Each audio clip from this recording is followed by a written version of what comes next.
Ito ang balita ngayon. Trending at pinag-uusapan ngayon sa mundo ng social media ang di umano'y balitang si Martin Romualdez at si Bongbong Marcos ang tulay na problema at salot sa bansa.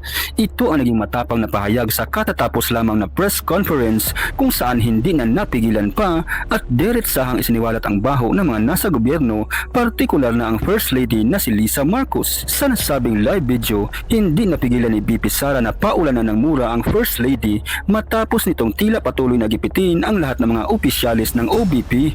Pero bago ang lahat ay kung bago ka pa lamang sa aming channel, please huwag kalimutang mag-like, subscribe at i-click ang notification bell para mas lalo ka pang maging updated pa sa lahat ng mga bagong video na i-upload namin. At eto na nga mga kababayan, bukod kay Bongbong Marcos, Martin Romualdez tila sangkot rin pala sa maanumalyang korupsyon ang unang ginang matapos isiwalat ng Vice Presidente na ito ang punot dulo ng dahilan kung bakit ipinalalabas sa media na tila may mga opisyalis raw ng Department of Education o maging ng Office of the Vice President na di umano'y nakakatanggap ng envelope mula raw mismo kay BP Sara. Ngunit matapang na isiniwalat ng Vice Presidente na si Lisa Aranita Marcos ang nasa likod di umano ng nasabing envelope issue dahil ayon mismo sa ikalawang pangulo ng bansa, may video ang unang ginang na isinend sa kanya na tila may isang babaeng papupuntahin siya sa opisina ng DepEd para tanggapin di umano ang nasabing perang naka-envelope.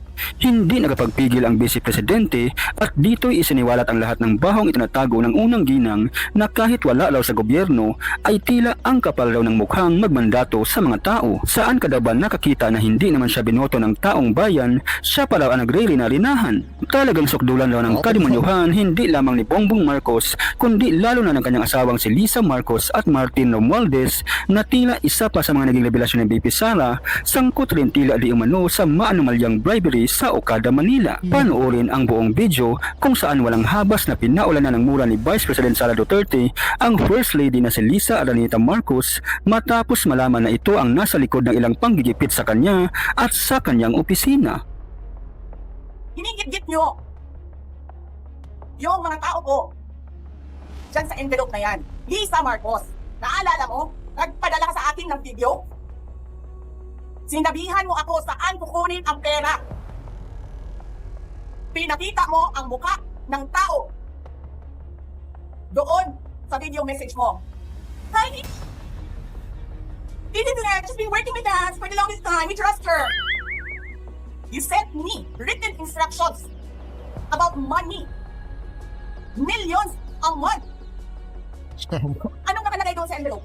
DepEd! Anong ginawa ko? Binigay ko sa DepEd! Iputak na mo ka! Wala ka nga posisyon sa gobyerno, namimigay ka ng pera ng gobyerno eh! Kasi ba, ito, yung tangal, yung kasama ko, sa office sa Vice President. Sasabihin niyo sa mga tao, nakaw yan, confidential funds yan. Niwala nga kayong isang group na confidential funds yan. Naniwala na kayo sa isang babae na ang pangalan ay Gloria Mercado na nagsabi confidential funds yan, na hindi nyo nga nilabas na wala pang confidential funds, meron ng white envelope. Kasi 2022 pa lang, ang tinanong ka, may utos na ng pera sa DepEd. Tapos kami yung nagsisinungaling. Nagbibigil ako eh. Kasi gusto ko lang magtrabaho. Gusto ko lang tapusin nyo na yung puting ng show ninyo dyan sa House of Representatives para makabalik na kami sa trabaho namin. Madam. Tapos ganyan, ang gagawin ninyo sa amin dahil hindi kami sumusunod sa inyo. Dahil ayaw na namin tumulong sa inyo. Ganito ang gagawin ninyo. Presidente ka, may speaker ka, na involved sa bribery ng Supreme Court Justices. May video, may kaso, may witnesses. Hindi mo tinanggal yung speaker mo. Pinabayaan mo siya abusuhin ang pera ng bayan. Paikot-ikot sa buong bansa, namimigay ng pera na para bang kanya yung pera. Eh di ba nga, lagi nyo sinasabi separation of powers? Anong trabaho ng legislative branch? Gumawa ng batas. Anong ginagawa ni Martin Romualdez? Nagdidirect ng DSWD, namimigay ng ayuda, nagsasabi kung anong bibigay, anong ibibigay, anong gagawin, sino ba ang presidente dito? nyo, alam namin, mali ang ginagawa ninyo. Sinabihan ko lang mga kasama ko sa Office of the Vice President, pasensya na, sumunod na lang tayo para matapos na sila. Tapos ganito ang gagawin ninyo, alam namin, walang contemptuous doon sa ginawa ni Jose Lopez. Wala.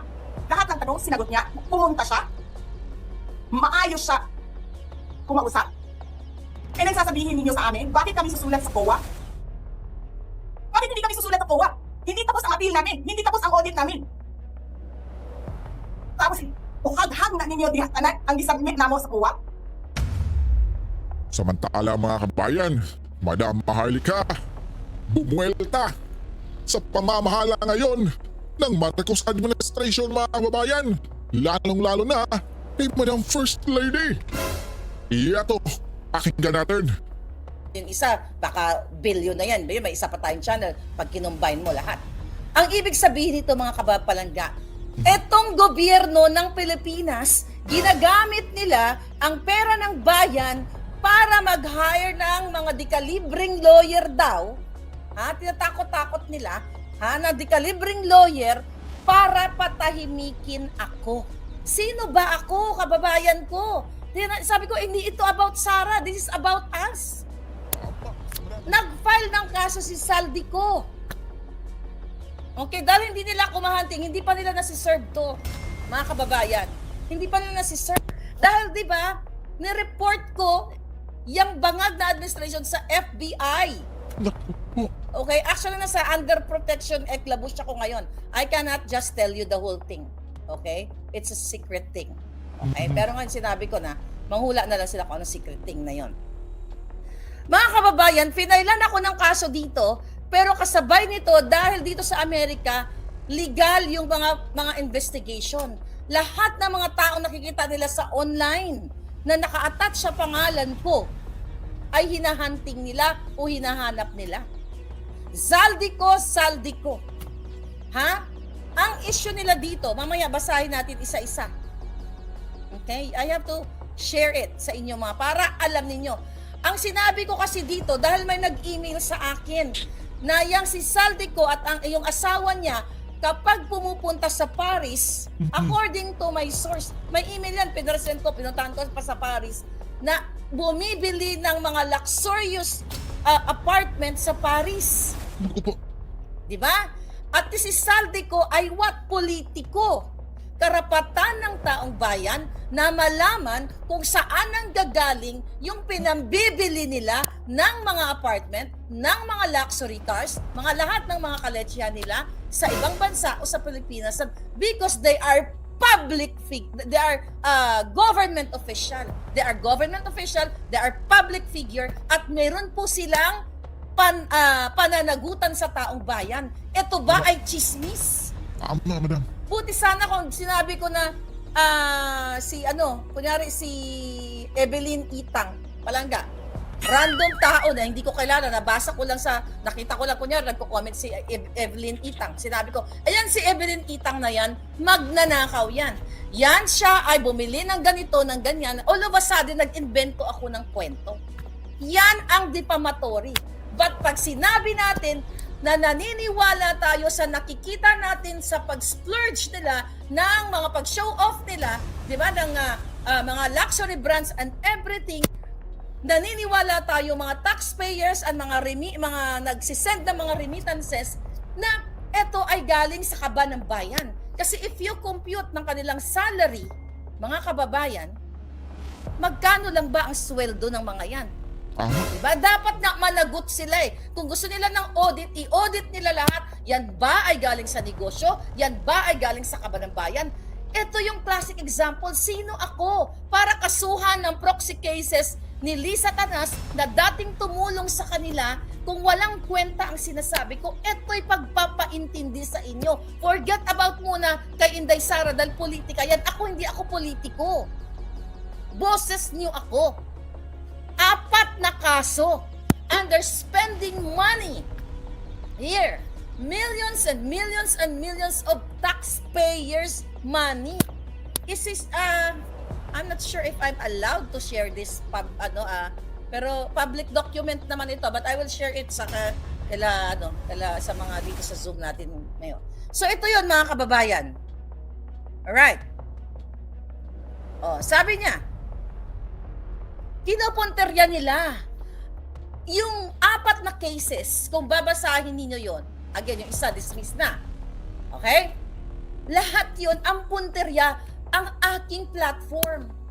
Pinapanood si Marlica ng libo-libong tao, 100,000 tao, 'di ba? Actually, it's not 1,000 views lang, it's millions and millions of views.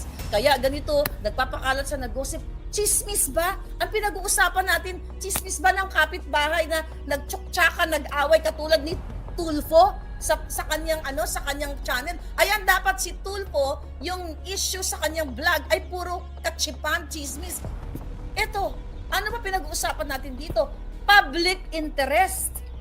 Isyong panglipunan na sangkot or ang magbebenepisyo ay Pilipino. Whether you are in Canada, in Zimbabwe, in Mars, as long as you are Filipino, kasama ka dito sa pinaglalaban ko. Pero ano ang ginagawa nila? They're trying to harass me. Mag-hire ng assassin. Tanga ka ba? Kung hindi mo pa maintindihan na bakit ang gobyerno ni Marcos ay mag-hire ng assassins. Ngayon, ano sabi nila dito? Plaintiffs have never met defendant. Of course!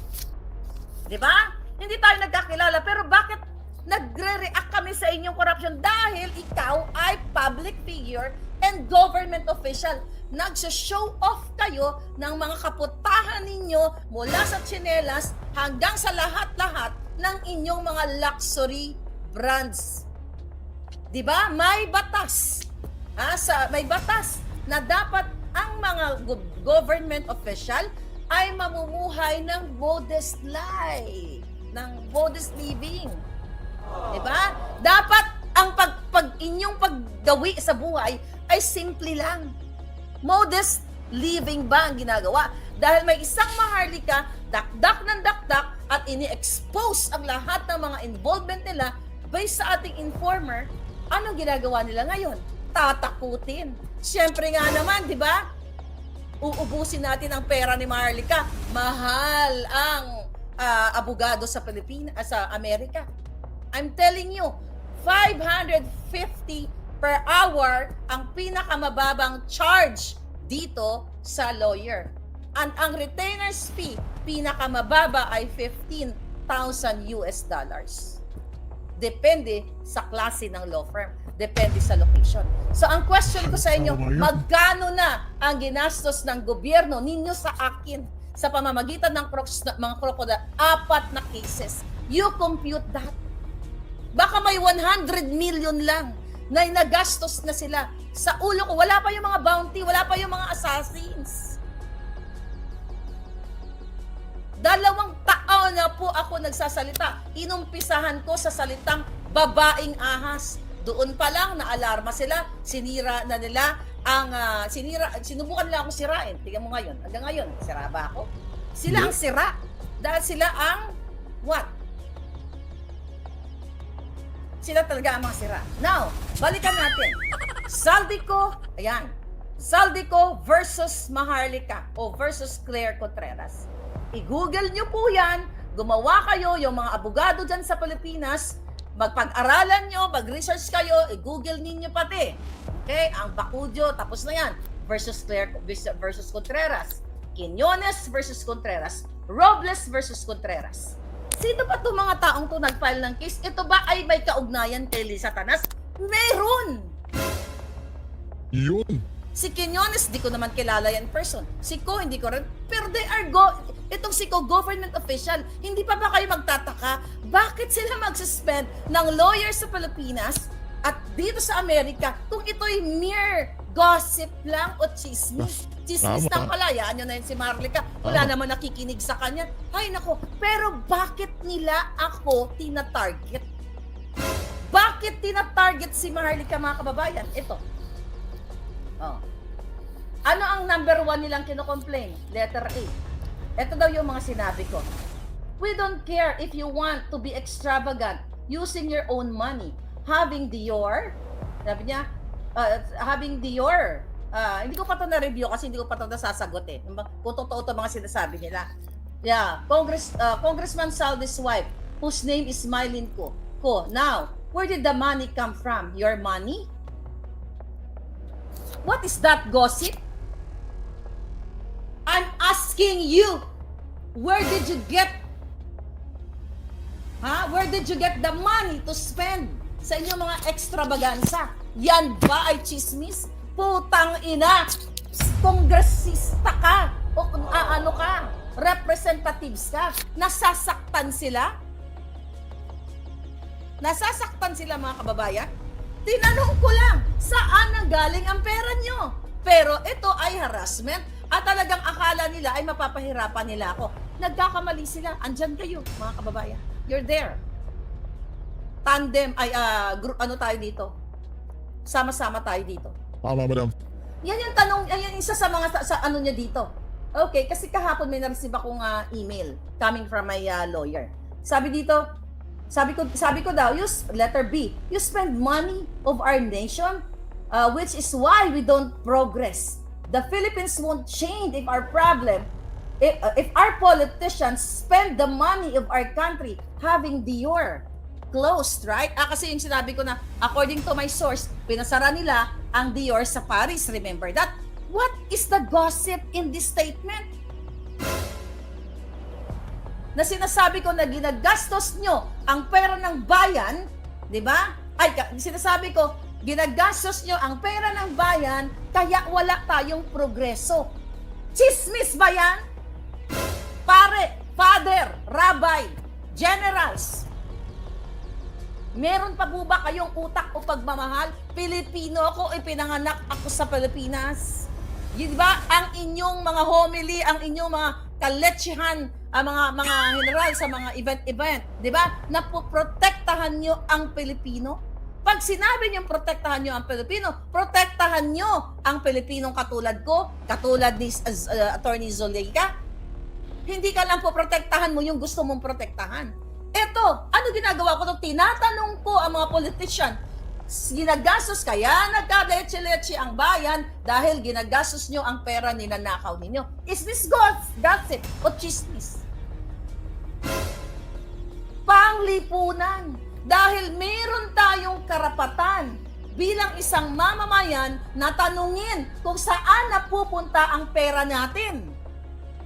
Kahit ako'y nasa Amerika, parte ako ng gobyerno ng Pilipinas dahil number 1, diyan ako pinanganak, nagpapadala tayo ng remittance, nagpapadala tayo ng mga tulong, at what?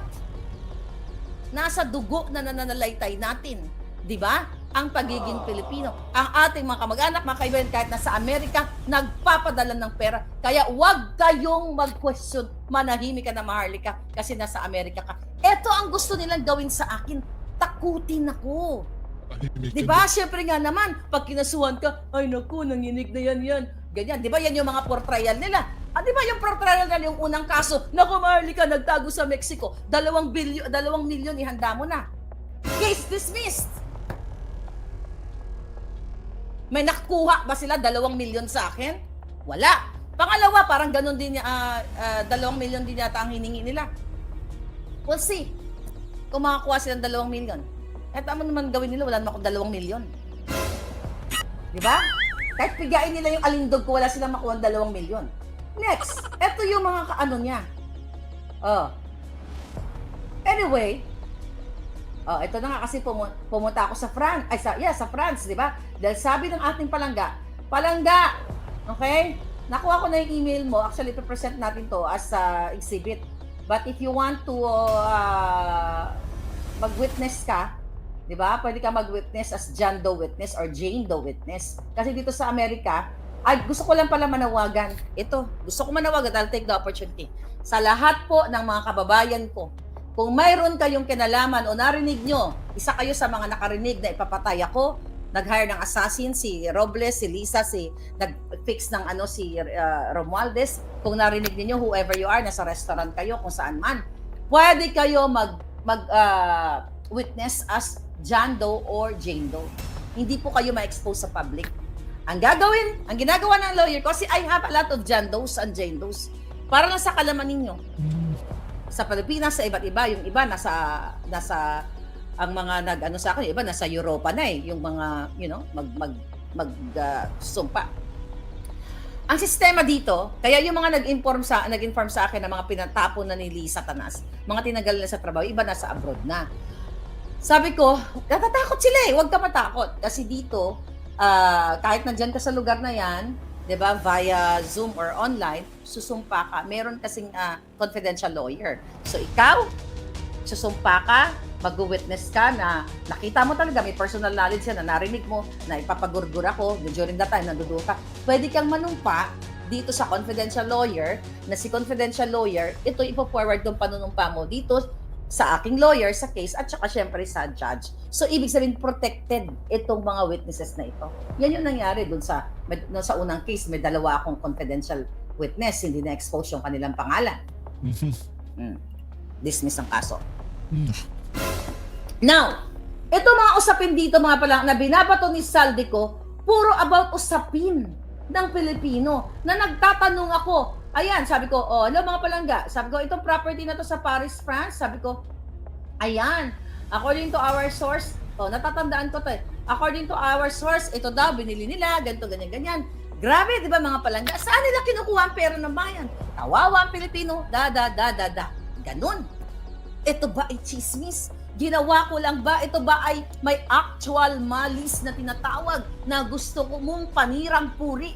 Paano naging panirang puri?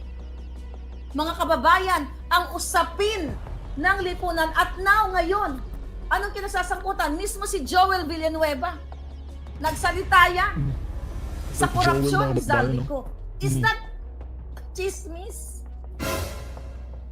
Nabudol tayo ni BBM, sabi ni Agustar, third book kayo. Ngayon, ang ginawa nila, dahil, tingnan ko anong date nito. Okay? Basta I think, ipinlay nila to. August 12. August 12 pa nila to pala. Alam niyo kung paano na, nalaman na may case pala si Saldico? Ano, madam? Okay? Merong may isang palangga na nagtingin-tingin. Okay, nagtingin-tingin. Contreras, tinype niya yung pangalan ko. Tapos nag-pop up ito, kaya nalaman na merong case. So, hindi ko alam to August, September, October. Wala akong alam. Kasi, ang siniservan nila, based dun sa kanilang pinadala kahapon, pinadala ng lawyer ko actually, na nag-hire si Saldico ng private investigator.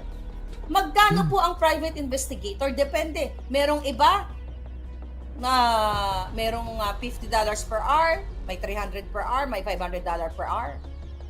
At ang ginawa nila, based sa report, ginawa nila, kasi legal dito yung mga investigator na ginamit nila, nagpan sila ng case para nila malaman nila kung ano yung mga whereabouts ko o ano yung mga business dealing ko. Palpak naman. Based dun sa report, ay walang dun sa may mga terminology, sa mga sightings nila, hindi naman connected sa akin yung mga information, di ba?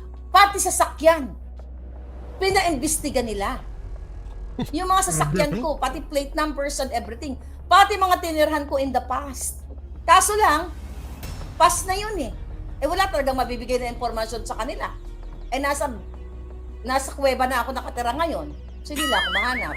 But anyway, ang nakikita ko dito mga palangga, at nag-ano pa sila, nagpa-publish pa sila sa Los Angeles Times. Dito sa na to.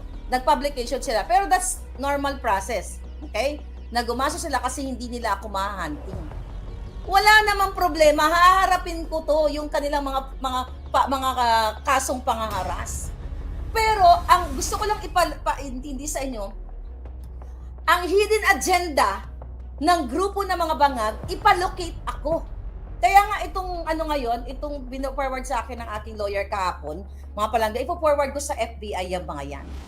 Kasi, di ba, nag-hire sila ng private investigator para hanapin, alamin kung saan ako nagpupunta. Imagine mo? Bakit ganon? Hindi lang pagsiserve ang gusto nilang gawin. Meron akong office address na nakikita, pwede nilang email doon. Pero bakit ako wala natatanggap na mail? Pwede yan by mail. Wala silang mini-mail. May email ako, pwede naman sila mag-email. electronic, di ba? Serving ng summon. Wala. Pero nag-hire sila ng investigator. Kunwari lang yan, ginagamit nila, inaabuso nila ang mga proseso para malaman nila kung nasaan ako. So si Zaldico po, gusto ko lang i-echo sa inyo, i-share ko to sa mga vlogger na if they want to talk about it, you can talk about it. Media, if you want to talk about it, you talk about it, but yung media lang kaibigan natin. Pero media, yung mga mainstream, hindi nila pag-uusapan to. Kasi ang pag-uusapan nila tungkol sa kasiraan. So ngayon, kaya pag mapatay ako, katulad nga ni Inday, pag napatay siya, kaya bakit na sinasabi na ang gugot na doon siya, may sinabihan na siya na gurgurin mo yung tatlo. Anong ibig bang sabihin yan? Na pag napatay si Inday, ibig sabihin yan, walang ibang suspect, kundi yung tatlong bugok. Ganon din ako, pag napatay ako Balangga, walang ibang suspect, kundi si Marcos Jr., si Lisa Atas, lahat po sa 4 na cases. Okay? Na binato nila sa akin, lahat po doon, si Lisa Marcos at si Marcos Jr., lahat ang behind